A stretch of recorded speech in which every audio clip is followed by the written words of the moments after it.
Hi, I'm Paul Manisha, Tunnels Manager in Allegheny County. PennDOT's Tunnels organization serves the motoring public every day in many ways you might not expect.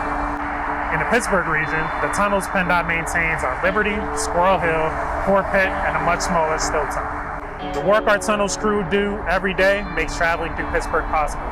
Not only do we maintain the tunnels, but we also respond to incidents surrounding the tunnels as well. The tunnel operation is 24/7.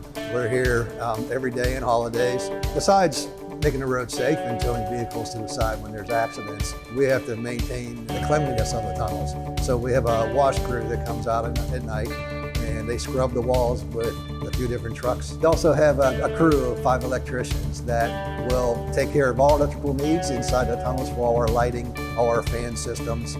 Our main goal is to get people safely into the city and on the traveling road. These dedicated tunnel employees contribute to the amazing transportation system within the Pittsburgh region. We are looking for more motivated individuals to join our team. If you think you have what it takes, apply at employment.pa.gov.